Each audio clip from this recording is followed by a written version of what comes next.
آج ہے۔ سرکار پیر و مرشد سیداد حضور غوث اعظم رحمۃ اللہ تعالی علیہ صوفیاء کرام اور مومنین کی موت کے بارے میں ارشاد فرماتے تھے کہ پہلے شہزادے سے ہو کر ہم غوث اعظم تک پہنچیں گے انشاءاللہ۔ پیر و مرشد اکثر فرمایا کرتے تھے کہ حشر کے میدان سے جن لوگوں کو ڈرایا جاتا ہے، خائف کروایا جاتا ہے، ہیبت دلائی جاتی ہے اور بے چین اور مضطرب کروایا جاتا ہے، تو سرکار پیر و مرشد فرمایا کرتے تھے یقیناً وہ حساب اور کتاب کا دن ہے۔ یوم النشور جو ہے وہ حساب اور کتاب کا دن ہے، اس دن حساب و کتاب لیا جائے گا۔ لیکن سرکار فرمایا کرتے تھے کہ سب کے لیے یہ دن ایک جیسا نہیں ہوگا،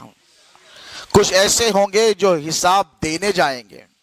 اور کچھ ایسے ہوں گے جو حساب لینے جائیں گے۔ وہ گناہگار ہوں گے جن سے حساب لیا جائے گا کہ تو نے کیا کیا، ایسا کیوں کیا، ایسا کیوں کیا، ایسا۔ دیکھیے ایک اب ماشاءاللہ عبدالعظیم سوداگر ایک بڑے تاجر ہیں اور یہاں کئی تاجرین بیٹھے، رفیق قادری بھی تاجر ہیں، ہمارے خلیل دیشمکھ بھی ہے، کئی تاجرین یہاں پر بیٹھے ہیں کہ آپ کا جو سب سے زیادہ با اعتماد اور بھروسے مند ملازم ہوتا ہے اور جس نے اپنی ایمانداری، دیانتداری، وفا شعاری کے ذریعے آپ کا بھروسہ جیت لیا ہے اور آپ کو یقین ہو گیا ہے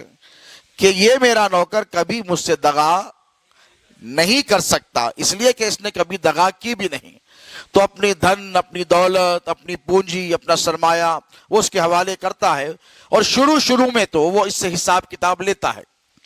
کہ بھئی کوئی کام دیا، اس کو ذمہ داری دی، تجارت کی، اس کے بعد کہا کہ بھئی کیا ہے حساب کتاب، تو وہ کہتا ہے کہ سیٹ یہ حساب ہے، یہ حساب ہے، یہ حساب ہے۔ تو ماشاءاللہ سیٹ کی نظر طاہرانہ ہوتی ہے، تجربہ ہوتا ہے، وہ ایک نظر دیکھ لیتے ہیں اور آنکڑے ملا لیتے ہیں، فیگرز ملا کر کہتے ہیں بالکل ٹھیک ہے، رکھ دیا۔ پھر دوسرے مرتبہ پوچھا، پھر دیکھ لیا، پھر رکھ دیا، تیسری مرتبہ پوچھا تو اب اس کی نظر میں فرق پڑنے لگتا ہے۔ وہ پورے کا پورا حساب، حالانکہ میں سیٹ نہیں ہوں، کبھی بھی میں کاؤنٹر پہ بیٹھا نہیں، لیکن کاؤنٹر پہ بیٹھنے والوں کے ساتھ بہت بیٹھا ہوں، تو وہ کیا کرتا ہے حساب کتاب پہلے تو اگر 10 حساب کتاب لکھے ہیں تفصیلات تو 10 پہ 10 پہلے نظر کرے گا، بعد میں دیکھے گا تو شروع دیکھے گا، آخری میں دیکھے گا، پھر حساب ملا لے گا۔ اس کے بعد جب اس کا ملازم اس کا بھروسہ جیت لیتا ہے اور ہر طریقے سے وہ اسے ٹیسٹ کر دیکھ لیتا ہے، تو جب اسے یقین ہو جاتا ہے کہ اس نے غلطی نہیں کی تو وہ شروع کا اوپننگ بیلنس دیکھتا ہے اور کلوزنگ بیلنس دیکھتا ہے، اس کے بعد چھوڑ دیتا ہے۔ اور اس کے بعد پھر ایک دن ایسا بھی آتا ہے جب ایاس جیسی صفات پیدا ہو جاتی ہے تو پھر محمود اس پر کامل بھروسہ کرنے لگتا ہے اور پھر وہ پلٹ کر نہیں دیکھتا، اور نوکر آ کر، ملازم آ کر کہتا ہے، خادم آ کر کہتا ہے کہ سرکار یہ میرا حساب و کتاب ہے، تو اس کا مالک کہتا ہے کہ مجھے تجھ پر کامل بھروسہ ہے، تو مجھے کبھی دھوکہ دے ہی نہیں سکتا، یہ کیا حساب کتاب لگا کر رکھا ہے، ہٹا، مجھے تیرے حساب کتاب کی ضرورت نہیں ہے، اسی لیے کہ تو نے کبھی نہ مجھے دھوکہ دیا ہے، نہ کبھی تو مجھے دھوکہ دے سکتا ہے، اب مجھے تجھ پر کامل بھروسہ ہو گیا ہے۔ تو بلا تشبیہ و بلا تمثیل اللہ رب تبارک و تعالی کے کچھ ایسے مقرب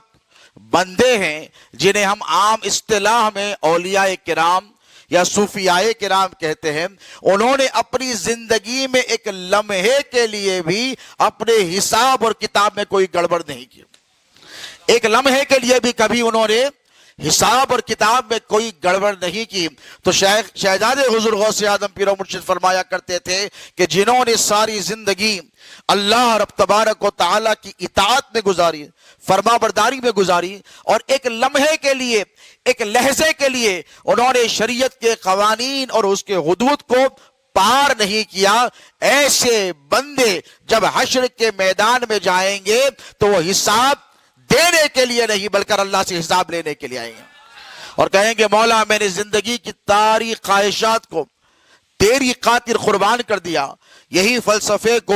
صوفیاء کرام، بعض لوگوں نے اسے حدیث